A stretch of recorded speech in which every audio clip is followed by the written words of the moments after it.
It's amazing how comfortable our modern world is. Yet, if you want to maximize your success and happiness in life, you have to build your resilience. Now, one of the best ways to build resilience is to take up backpacking. When you're a backpacker, you will hear people talk about the 3 types of fun: type 1, type 2, type 3. Type 1 fun is a backpacking trip where you go off and everything's easy. The trail's flat, nothing remarkable to see. The weather was nice. You didn't have any misadventures.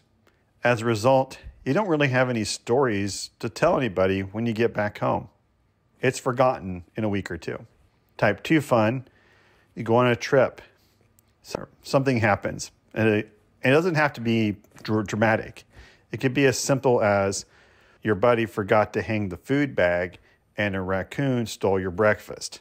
That happened to me a couple months ago when my buddy Scott was in charge of our food bag, and he thought it would be fine just putting the food bag next to his tent, and he woke up the next morning asking me where I hid the food. It turned out a raccoon had hid the food a quarter mile away in some bushes. Anyway, that's an example of type 2 fun. We had a good time on that camp out. I have a funny story to share.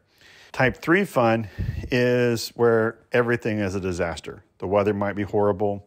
Maybe the trail just disappeared on you. You got lost. Anyway, it's something where you don't want to remember it. You definitely don't want to tell anybody about it. So the goal of all of our backpacking adventures is to maximize that type 2 fun. Next, you want to learn how to appreciate sleeping in a bed.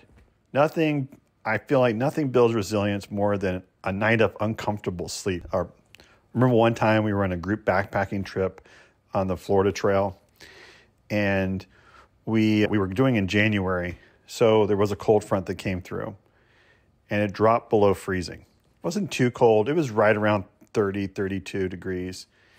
And the next morning, everybody got out of their tents, and everybody but me was complaining about how poorly they slept, how cold they were. Meanwhile, I said I slept like a baby. I should point out, I'm a hot sleeper. So when it's cool outside, I do better than when it's warmer. But I had perfected my sleeping system. I had a great sleeping pad. I had dressed properly. I had my camping quilt wrapped around me properly. And I had brought my luxury items of hand warmers. As a result, I slept awesome. I can still remember how well I slept that night on that backpacking trip. You also learn to build resilience by enjoying simple foods, maybe even eating foods you wouldn't eat otherwise. I remember on my Big Bend trip, on the last day, we were in the riverbed valley near what's called Mule Ears Trail, because there's these rock formation that looks like mule ears or Batman ears. Anyway, it was just hot. And we were in the desert. There was no water around us, but we had water with us. We were fine for hydration. And the guide, again, it was another group backpacking trip, and the guide got out that day's lunch. And I will warn you, the meal will sound disgusting, but I loved it. It is one of my favorite backpacking meals to this day. It was a wrap, so a tortilla wrap with tuna fish, mayonnaise, hot sauce, cheese, and olives. I remember the guy, Steve, was going around like a waiter at a diner, taking everybody's order, and people were just like, ooh, this sounds gross. They wanted this or that. And I was like, I want it all. And I even took extra. And people were like, how could you eat that? And reality was, by day 6, I was ready to eat almost anything. Even though we had been fed, I was so hungry, I was burning so many calories, I would eat almost anything. And second thing was, I was like, we're in the middle of the desert. All of this stuff has liquid and salt. I need to hydrate, and I need to keep electrolytes.